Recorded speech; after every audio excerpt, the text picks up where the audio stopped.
Hola, en este vídeo voy a hablar de un problema bastante grave que se da en muchas líneas de productos software, y es la existencia de código muerto. Y también voy a comentar cómo se puede resolver este problema utilizando tecnología SAT. Voy a utilizar como ejemplo el kernel de Linux, ¿vale? Del que hemos hablado en otros vídeos. En este caso tenemos un fichero kconfig, este de aquí, que se encuentra en este path, ¿vale? Concretamente, dentro de ese fichero, pues tendremos este código. Hemos definido un config, es decir, una feature configurable que puede tener tres valores. No estar compilada en nuestra configuración del kernel. Puede estar también compilada como de manera estática, ¿vale? O como módulo que se cargue en tiempo de ejecución, ¿vale? Eso es lo que significa que el config es de tipo tree-state. Tiene un valor por defecto, o sea, por defecto lo vamos a compilar de forma estática, y además este config depende de estos dos, de USB y de input. Es decir, siempre que esto se incluya en una configuración, estos dos tienen que estar incluidos, ¿vale? Es como una precondición para poderlo incluir. Y luego además están los select, ¿vale? Que quiere decir que si nosotros decidimos incluir esto en una configuración, entonces estamos provocando la selección de este otro config de HID. Vale, muy bien. Entonces, el proceso de generación, ¿no? del código final de nuestra versión del kernel depende de un tipo de makefiles que se llaman dancing o key build makefiles, ¿vale? Tienen esta notación y que básicamente estaríamos diciendo, oye, si decides incluir el config USBHID, entonces tienes que producir este fichero objeto. Y ese fichero objeto se produce compilando este fichero fuente, que a su vez tiene estas líneas de código, ¿no? del preprocesador de C. Entonces vamos a examinar en detalle esas líneas. Lo que dicen es que si USBHID está definido, entonces vas a incluir el código B0, ¿vale? La siguiente línea dice, oye, si está definido esto, como esto está aquí anidado, dice, si está definido esto y esto, o sea, esto que tenemos aquí abajo, ¿vale? Si están definidos esos dos configs, entonces incluyo el bloque B1. Entonces, la última línea nos diría, si está el primero, pero no está el segundo, ¿vale? Si esto vale verdadero, pero el segundo no vale verdadero, vale falso, entonces incluyes el bloque. ¿Qué sucede? Bueno, pues que según el kconfig, USBHID depende de USB y de input, o sea que para que el configurador nos permita seleccionar esto, estos dos tienen que estar seleccionados. Es decir, que siempre que esto esté a verdadero, input va a estar a verdadero, ¿vale? Lo que significa es que nunca vamos a poder entrar por esta rama. Entonces, el bloque de código B2 es código muerto, ¿vale? Es un código que no va a aparecer en ninguna de las posibles configuraciones del kernel. El código muerto es muy similar a esos fragmentos de ADN que llaman ADN basura y que se supone que tenemos todos en nuestro código genético, ¿vale? Entonces, la idea es que eso es código basura que no tiene sentido mantenerlo, entonces sería conveniente refactorizarlo, limpiarlo del código del kernel. Entonces, ¿es posible detectar ese código de manera automática? Sí, ¿vale? Porque la idea es que hemos visto en vídeos anteriores que podemos codificar los modelos de variabilidad como una fórmula booleana. En el caso del kernel podríamos, si se pudiera, que todavía no se ha llegado a unas traducciones que sean completas y válidas, pero si pudiéramos convertir a una fórmula tanto el kconfig como los makefiles, los dancing makefiles, como las directivas de preprocesador de C, ¿vale? Todo eso lo meteríamos en una fórmula booleana y entonces en ese caso, si utilizando un SAT solver, podríamos detectar el código muerto, ¿vale? Y la manera de hacerlo es como se muestra en pantalla. Básicamente el código muerto correspondería con variables muertas. ¿Y qué es una variable muerta? Pues es aquella que tiene que aparecer siempre como falsa, tiene que estar asignada a falsa en cualquier asignación satisfacible de la fórmula, ¿vale? Entonces, ¿cómo podemos detectarlo? Bueno, antes que nada, decir que el caso simétrico a una variable muerta sería una variable de tipo core, que es aquella que tiene que estar siempre a verdadero. En todas las asignaciones válidas de la fórmula, esa variable siempre vale verdadera. Y también comentar que en terminología SAT se habla de backbone como el conjunto de variables que están o bien muertas o bien son core, ¿vale? Entonces, el cómputo del backbone se puede hacer de esta forma, con este algoritmo. El backbone al principio es una lista vacía y entonces vamos examinando variable a variable. Y le preguntamos a un SAT solver, oye, ¿es satisfacible la fórmula cuando la variable vale siempre verdadero, ¿vale? Con esta conjunción estaríamos preguntando eso. Y entonces, si nos dice que es insatisfacible, o sea, no es posible encontrar una asignación válida cuando x es verdadero, lo que significa que siempre tiene que ser x falso, con lo cual significa que x está muerto, ¿vale? Y este otro sería el caso simétrico para las core.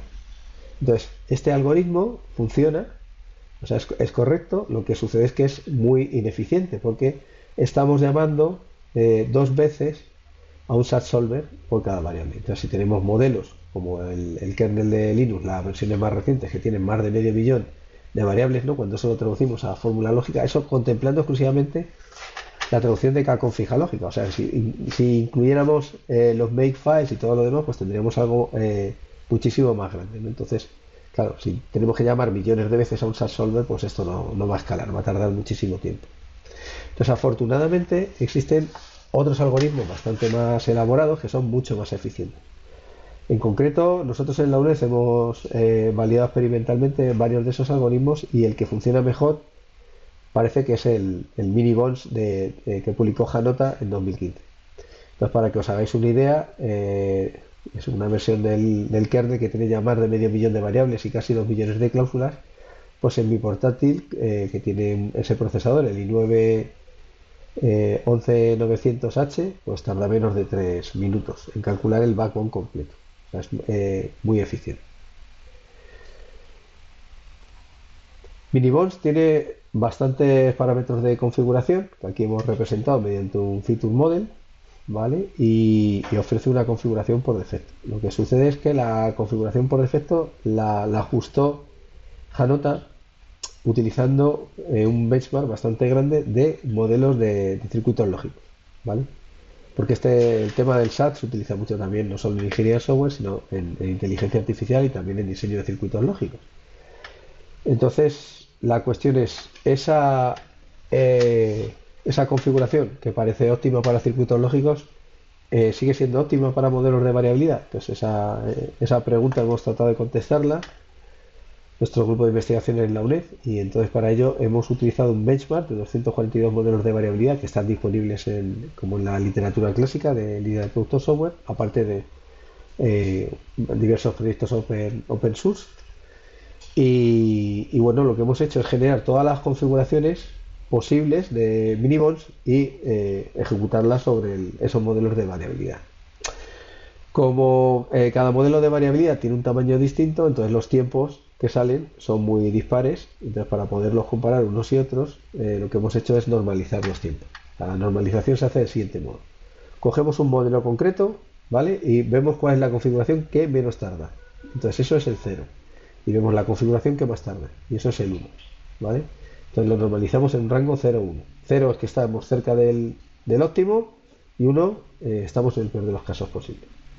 Entonces, en este diagrama lo que estamos representando con un punto es una configuración en concreto.